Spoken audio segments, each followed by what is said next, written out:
चिराग पासवान के सामने पशुपति पारस के सारे दावे फेल। खेल तो अभी बाकी है। पशुपति पारस और प्रिंस राज की राजनीति लगभग पूरी तरह से समाप्त हो चुकी है। चिराग पासवान कहीं का ना छोड़ेंगे। भाजपा अगर चिराग पासवान की बात नहीं मानी तो पड़ जाएगी मुश्किल में। चिराग ने सुना दिया फैसला। नीतीश कुमार भी नहीं बचा पाए पशुपति पारस को। चिराग पासवान के सामने हो गए फेल। लोकसभा चुनाव में भले ही नतीजे एनडीए के पक्ष में आए हों, लेकिन चिराग पासवान की राजनीतिक ख्याति जिस तरह बढ़ रही है वो आने वाले समय में बिहार के हर राजनीतिक पार्टियों के लिए मुश्किल खड़ी हो जाएगी। वहीं इस समय बिहार की राजनीति में पशुपति पारस और चिराग पासवान फिर से आमने सामने आ गए हैं, क्योंकि पशुपति पारस के पार्टी के ऑफिस को बिहार भवन निर्माण मंत्रालय ने खाली करने का आदेश दे दिया है। वहीं अगर देखें तो पशुपति पारस ने भी कोई ऐसा दरवाजा नहीं छोड़ा जिसे नहीं खटखटाया हो। वहीं राजनीतिक सूत्र तो ये बता रहे हैं कि पशुपति पारस नीतीश कुमार से मिलने भी पहुंचे और चिराग पासवान को समझाने के लिए बोला, लेकिन सूत्र तो ये भी बता रहे हैं कि पशुपति पारस के सामने ही नीतीश कुमार ने चिराग पासवान को फोन लगा दिया, जिसपे चिराग पासवान ने साफ बोल दिया कि ये पार्टी ऑफिस मेरे पिताजी की थी, क्योंकि नीतीश कुमार भी जानते हैं कि चिराग पासवान के बिना उनकी नैया पार नहीं लगने वाली है।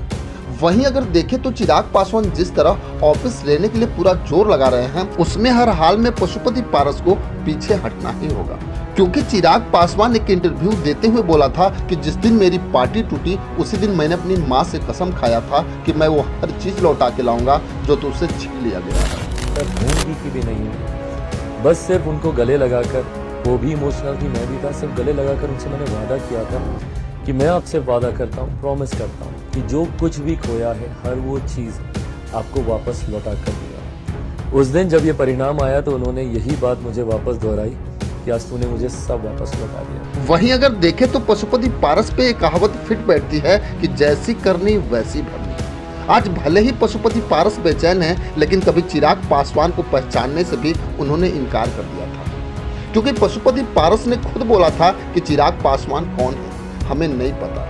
वैसे अगर देखें तो चिराग पासवान के सामने प्रधानमंत्री मोदी भी पशुपति पारस के लिए कुछ कर नहीं पाएंगे, क्योंकि चिराग पासवान ही एक ऐसे नेता हैं जो हर समय भाजपा के साथ खड़े रहते हैं। ये बातें प्रधानमंत्री मोदी भी अच्छी तरह से जानते हैं, इसीलिए वो पशुपति पारस के लिए कोई मदद नहीं कर पाएंगे। वैसे तो कुछ दिन पहले ही पशुपति पारस प्रधानमंत्री मोदी से ऑफिस वाली बात बताई थी, जिसपे उन्होंने चिराग पासवान से बात भी की, लेकिन चिराग पासवान ने साफ शब्दों में कहा कि जो हमारी मां का गुनाहगार है उसको हम कभी मदद नहीं कर सकते। अब तो इतना तय है कि पशुपति पारस को हर हाल में ऑफिस छोड़ना ही पड़ेगा, क्योंकि विधानसभा चुनाव से पहले चिराग पासवान अपने पिता के ऑफिस में शिफ्ट हो जाना चाहते हैं और उसी ऑफिस से वो विधानसभा का चुनाव लड़ना चाहते हैं। खैर, जिस तरह से चिराग पासवान अपने चाचा पशुपति पारस पे दबाव बना रहे हैं, उसमें आपकी क्या राय है हमें कमेंट बॉक्स में जरूर लिखेंगे। बस आज के लिए इतना ही, फिर मिलेंगे। जय हिंद।